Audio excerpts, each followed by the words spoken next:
Cook with लुब्ना को subscribe कीजिए और बेल के बटन को ज़रूर दबाइए जिससे मेरी लेटेस्ट वीडियो का नोटिफिकेशन सबसे पहले आपको पहुंचे। हेलो फ्रेंड्स, आज मैं आपके साथ पनीर के पकौड़े बनाने की रेसिपी शेयर करूंगी। ये पकौड़े टेस्ट में जितने यमी होते हैं ये उतने ही हेल्दी पकौड़े भी हैं, क्योंकि ये पकौड़े पनीर से बने हैं और पनीर प्रोटीन का बहुत अच्छा सोर्स है। और ये हम देख लेते हैं इसको बनाने के लिए हमें क्या क्या चाहिए। पनीर पकौड़ा बनाने के लिए मैंने यहाँ पर 250 ग्राम पनीर लिया है और इस तरह से मैंने इसके क्यूब्स में पीसेस कर लिए हैं। मैंने यहाँ पर थोड़े से बड़े पीस कर रहे हैं, आप चाहें तो छोटे कर लें। और 1 इंच के हैं इनकी थिकनेस और इसको बीच से हम इस तरह से कट करके इसमें पॉकेट बना लेंगे और यहाँ से थोड़ा सा छोड़ देंगे ताकि ये अलग नहीं हो। इस तरह से इसमें पॉकेट बनाएंगे हर पीस में। हाफ कप से थोड़ा सा ज़्यादा मैंने बेसन लिया है और ये मैंने हरी चटनी बनाई है और साथ में मैंने लाल चटनी बनाई है। इन दोनों चटनियों के इंग्रेडिएंट्स मैं अभी आपको शो कर दूंगी। और साथ में लिया है मैंने चाट मसाला। इन तीनों में से चाट मसाला, लाल चटनी और हरी चटनी जो भी आपको पसंद है वो आप इसकी पॉकेट्स में भर सकते हैं। पनीर की पॉकेट में थोड़ा सा हरा धनिया लेंगे और ये कुछ मसाले लेंगे। इसमें हम 1 टीस्पून नमक लेंगे, 1 टीस्पून लाल मिर्च का पाउडर लेंगे, हाफ टी स्पून से थोड़ा सा कम अजवाइन लेंगे और 1/4 टीस्पून के करीब हम बेकिंग सोडा लेंगे। और हम डीप फ्राई करने के लिए तेल का इस्तेमाल करेंगे। और ये दोनों चटनी के लिए हमें जो इंग्रेडिएंट चाहिए वो मैं आपको दिखा देती हूँ। हरी चटनी बनाने के लिए मैंने लिया है 2 से 3 हरी मिर्च, जो कि आप अपने टेस्ट के हिसाब से ले सकते हैं। 1 मुट्ठी हरा धनिया लिया है जिसको कि अच्छे से वॉश कर लिया है। 2 क्लोव्स लहसुन के लिए हैं। 1 टीस्पून नींबू का रस लिया है और 1 टीस्पून हम नमक लेंगे। इन सभी को हम ब्लेंडर में डालकर 1 से 2 टेबल स्पून पानी डालकर इसकी हम चटनी बना लेंगे। और इसी तरह लाल चटनी बनाने के लिए मैंने 5 से 6 लाल मिर्च लिए हैं, 10 से 12 क्लोव्स मैंने लहसुन के लिए हैं, 1 टीस्पून नमक लिया है और 1 टीस्पून नींबू का रस लिया है। इसको भी हम 2 से 3 टेबलस्पून पानी डालकर इसकी चटनी बनाएंगे। तो सबसे पहले हम एक मिक्सिंग बाउल ले लेंगे और उसमें हम बेसन को ट्रांसफ़र कर देंगे। साथ में हम इसमें डालेंगे हरा धनिया। आप चाहें तो यहाँ पर थोड़ी सी कसूरी मेथी भी डाल सकते हैं, हाफ टी स्पून के करीब। और साथ में हमने जो मसाले लिए हैं वो भी हम इसमें डाल देंगे और थोड़ा थोड़ा सा पानी डालकर हम इसका बैटर बनाएंगे। इसका जो बैटर है वो हमें इस तरह से बनाना है कि उसकी एक थिक पोरिंग कंसिस्टेंसी हो। इसकी जो कंसिस्टेंसी हो वो रनिंग नहीं होनी चाहिए। इसके लिए हम एक स्पून को चेक करेंगे। अगर ये स्पून का बैक पार्ट पूरा कवर हो रहा है तो इसकी कंसिस्टेंसी परफेक्ट है। ये देखिए, इस तरह की हमें थिक पोरिंग कंसिस्टेंसी चाहिए है। ये बहुत ज़्यादा बहता हुआ भी नहीं होना चाहिए और बहुत ज़्यादा गाढ़ा भी नहीं होना चाहिए, इस बात का ध्यान रखें। अब हमने जो पनीर में पॉकेट्स बनाई हैं इसमें हम अपनी चटनियाँ भरेंगे। तो पहले पॉकेट में मैं लाल चटनी भरूंगी। एक नाइफ़ की मदद से हम इसको भरेंगे, छुरी की मदद से इस तरह से। और अब हम इसमें हरी चटनी भरेंगे। आपको जो सी चटनी ज़्यादा पसंद है आप वो भर सकते हैं। ज़रूरी नहीं है कि आप लाल भरें या हरी भरें, जो भी पसंद है वो भर सकते हैं। और तीसरे में हम भरेंगे चाट मसाला। आप यहाँ पर थोड़ी सी लाल मिर्च भी स्प्रिंकल कर सकते हैं इस तरह से। पर्सनली मुझे हरी चटनी बहुत पसंद है इन पॉकेट्स के अंदर।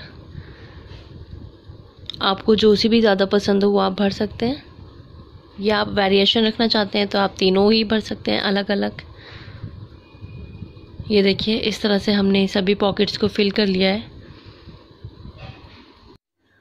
हम पनीर के पीस को लेंगे और इस तरह से जो हमने बेसन का बैटर बनाया है इसमें हम इसको डिप कर देंगे। अच्छे से डिप करेंगे ताकि पनीर का जो पीस है वो चारों तरफ से बेसन के घोल में लिपट जाए इस तरह से। अब हम इसको डीप फ्राई करेंगे। अब हम मीडियम हीट पर तेल को गर्म करेंगे। हम हाई हीट पर तेल को गर्म नहीं करेंगे वरना ये स्मोकी हॉट हो जाएगा। और जब तेल हमारा गर्म हो जाएगा तब हम इसमें बेसन की 2-3 ड्रॉप्स डालेंगे। अगर ये इसमें तैर रही हैं यानी कि फ्लोट कर रही हैं तो हमारा तेल जो है ये परफेक्टली गर्म है। अब हम इसमें पनीर के पकौड़े डालेंगे। अब हम इसमें पनीर के पीसेस को ड्रॉप करेंगे। पनीर के हर पीस को आप बेसन में अच्छे से कोट कर लीजिएगा। हमें इसको मीडियम हीट पर सेकना है। गैस की फ्लेम को लो बिल्कुल भी नहीं कीजिएगा वरना आपके पकौड़े बहुत ज़्यादा तेल सोख लेंगे, यानी कि बहुत सारा तेल एब्जॉर्ब कर लेंगे। हम इनको कुछ सेकंड्स के बाद इनकी साइड को चेंज करेंगे और दूसरी साइड से भी हम इनको गोल्डन होने तक फ्राई करेंगे। हम इनको जब तक फ्राई करेंगे जब तक ये चारों तरफ से नाइसली गोल्डन कलर के नहीं हो जाते हैं। ये देखिए, अलट पलट कर हमने दोनों तरफ से पनीर के पकौड़ों को गोल्डन होने तक फ्राई कर लिया है। और ये बिल्कुल परफेक्टली फ्राई हो चुके हैं। अब हम इनको एक एब्जॉर्बेंट पेपर पर निकाल लेंगे। ये देखिए, आप देख सकते हैं कितना अच्छा कलर आया है हमारे पकौड़ों का। और बाकी के पकौड़े भी हम सेम इसी मेथड से फ्राई करेंगे। तो ज़रूर इस मेथड से आप पनीर पकौड़ों की रेसिपी को ट्राई कीजिए। आप इस पर थोड़ा सा स्प्रिंकल कर लीजिए चाट मसाला, जो इसके टेस्ट को और भी बढ़ा देगा। ये बाहर से जितने ज़्यादा टेस्टी हैं, ये अंदर से भी उतने ही मज़े के हैं, क्योंकि हमने इसमें जो चटनियाँ डाली हैं, जो चाट मसाला डाला है, वो कमाल का टेस्ट देगा। रेसिपी अच्छी लगी है तो इसको लाइक कीजिए, इसको ज़्यादा से ज़्यादा फैमिली और फ्रेंड्स में शेयर कीजिए, और मेरे चैनल को अगर अभी तक सब्सक्राइब नहीं किया है तो 1 टाइम सब्सक्राइब ज़रूर कीजिए।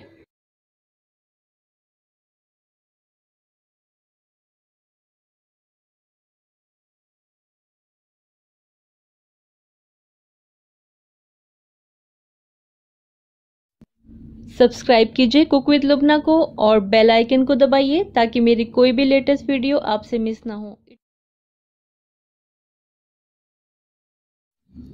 हेलो फ्रेंड्स, आज मैं आपके साथ पनीर की एक बहुत ही फेमस और डिलीशियस रेसिपी लेकर आई हूँ। आप इसको एज अ स्टार्टर भी ले सकते हैं और एज अ साइड डिश भी ले सकते हैं। इसका नाम है पनीर टिक्का। ये बनाने में भी बहुत आसान है और बहुत ही टेस्टी बनती है। तो आइए हम इसके इंग्रेडिएंट्स देख लेते हैं। पनीर टिक्का बनाने के लिए मैंने यहाँ पर 250 ग्राम पनीर लिया है और इसको इस तरह से क्यूब्स में कट कर लिया है, बिल्कुल चौकोर सा। और प्याज लिए, इसको भी मैंने इस तरह से क्यूब्स में कट कर लिया है, सेम उसी साइज़ का जितना कि पनीर है। और इसी तरह से शिमला मिर्च को भी क्यूब्स में कट कर लिया है। और ये मैंने 150 ग्राम एक गाढ़ा दही लिया है। दही को मैंने आधे घंटे के लिए एक छन्नी पर रख दिया था, जिससे कि उसका सारा पानी बाहर निकल गया। 1 टेबल स्पून नींबू का रस लिया है। 2 से 3 टेबल स्पून हरा धनिया लिया है, जो कि ऑप्शनल है। 2 टीस्पून अदरक और लहसुन का पेस्ट लिया है और 2 टीस्पून हरी मिर्च का पेस्ट लिया है। यहाँ पर मैंने 2 से 3 हरी मिर्च ली और इनका पेस्ट बना लिया। और 1 टेबल स्पून हम बटर लेंगे, ये ऑप्शनल है, आप चाहें तो सिर्फ तेल का भी इस्तेमाल कर सकते हैं। ये कुछ पाउडर्ड मसाले लेंगे। इसमें 1 टेबल स्पून मैंने कॉर्नफ्लोर लिया है। अगर आपके पास कॉर्नफ्लोर नहीं है तो आप बेसन का भी इस्तेमाल कर सकते हैं। 1 टेबल स्पून, बस उसको रोस्ट कर लीजिएगा। 1 टीस्पून नमक लिया है। 1 टीस्पून चाट मसाला पाउडर लिया है। हाफ टीस्पून काले मिर्च पाउडर लिया है। 1 टीस्पून मैं यहाँ पर कश्मीरी लाल मिर्च का इस्तेमाल कर रही हूँ। मैं यहाँ पर तेज़ वाली मिर्च का इस्तेमाल नहीं कर रही हूँ। हाफ टीस्पून कसूरी मेथी लिए और हाफ टीस्पून पिसा हुआ ज़ीरा लिया है। 1/4 टीस्पून हल्दी लिए। यहाँ पर नमक और मिर्च का इस्तेमाल आप अपने टेस्ट के हिसाब से कर सकते हैं। और बस थोड़े से तेल का इस्तेमाल करना है। 1 से 1.5 टेबल स्पून तेल हम लेंगे। सबसे पहले हम एक बड़ा मिक्सिंग बाउल लेंगे और इसमें हम अपना एकदम गाढ़ा जमा हुआ दही को ट्रांसफ़र कर देंगे। साथ ही में हम इसमें हरी मिर्च का पेस्ट ऐड कर देंगे, नींबू का रस ऐड कर देंगे, अदरक और लहसुन का पेस्ट ऐड कर देंगे और हरा धनिया ऐड कर देंगे और सभी पाउडर्ड स्पाइसेस जो हमने लिए हैं ऐड कर देंगे और इन सभी को हम अच्छे से मिक्स कर लेंगे। ये देखिए, हमने सब कुछ बहुत अच्छे से मिक्स कर लिया है। मैंने यहाँ पर फूड कलर का इस्तेमाल नहीं करा है, आप चाहें तो कर सकते हैं। अब हम इसमें शिमला मिर्च और प्याज ऐड कर देंगे और पहले इसको अच्छे से मिला लेंगे इन मसालों में। और अब हम इसमें पनीर ऐड कर देंगे और बिल्कुल हल्के हाथों से इसको मिलाएंगे ताकि हमारे पनीर के पीसेस टूटे नहीं। हमने पनीर, शिमला मिर्च और प्याज को अच्छे से सभी मसालों में कोट कर दिया। अब हम इसको 15 से 20 मिनट के लिए मैरिनेशन के लिए रख देंगे। 15 से 20 मिनट हमने पनीर को मैरिनेट कर लिया है। अब हम इस स्क्यूवर्स में इस तरह से पनीर को पेयर्स कर देंगे। पहले हम एक पनीर का पीस लेंगे, फिर प्याज का पीस लेंगे और फिर शिमला मिर्च का और फिर से पनीर का, और फिर से वही प्रोसेस रिपीट करेंगे, यानी कि शिमला मिर्च और प्याज और फिर से पनीर। इसी तरह से हम सभी स्टिक्स रेडी कर लेंगे। ये देखिए, इस तरह से हमने सभी स्टिक्स को रेडी कर लिया। मैंने यहाँ पर लाल और पीली शिमला मिर्च का इस्तेमाल नहीं करा है, आप चाहें तो कर सकते हैं, जिससे कि और ब्यूटीफुल लगेगा। हम हाई हीट पर एक पैन गरम कर लेंगे और इसमें 1 टेबल स्पून तेल ऐड कर देंगे और तेल के गर्म होते ही हम इसमें बटर ऐड कर देंगे। बटर ऑप्शनल है, आप चाहें तो सिर्फ तेल का भी इस्तेमाल कर सकते हैं। बटर से टेस्ट थोड़ा और बढ़ जाता है। और बटर के मेल्ट होने से पहले ही हम इसमें अपने पनीर के पीसेस रख देंगे ताकि हमारा बटर जले नहीं। और मीडियम फ्लेम पर हम इसको फ्राई करेंगे। 1 मिनट के बाद हम इसकी साइड को चेंज कर देंगे और इसी तरह से 1-1, 1.5 मिनट के गैप पर हम इसकी साइड को चेंज कर करके फ्राई करेंगे। ये देखिए अब हमारे पनीर के पीसेस फ्राई होने लगे हैं। इसी तरह से हम इसको पलट पलट कर फ्राई करते जाएंगे। हम इसको 4 से 5 मिनट से ज़्यादा फ्राई नहीं करेंगे वरना हमारा पनीर चीवी हो जाएगा।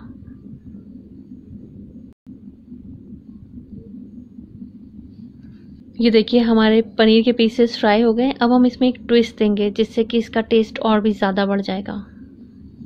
अब हम इस तरह की कोई जाली लेंगे जिसमें कि हम अपने पनीर के पीसेस को रख देंगे।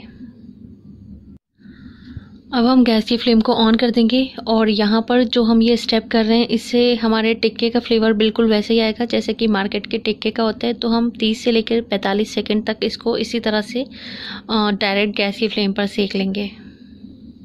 बस अब हमारे टिक्के तैयार हो गए। हम इनको एक प्लेट पर निकाल लेंगे और बाकी के टिक्कों को भी सेम इसी तरह से फ्राई कर लेंगे। तो ज़रूर इस तरीके से आप पनीर टिक्के की रेसिपी को ट्राई कीजिए। आप इसको हरी या फिर लाल चटनी के साथ सर्व कीजिए तो इसका टेस्ट और भी ज़्यादा बढ़ जाएगा। और हमेशा की तरह मैं आपसे रिक्वेस्ट करूँगी, अगर आपको ये रेसिपी अच्छी लगी है तो इसको अपने फैमिली और फ्रेंड्स के साथ शेयर ज़रूर करें, इसको लाइक ज़रूर करें और मेरे चैनल को 1 टाइम सब्सक्राइब ज़रूर करें। Thank you.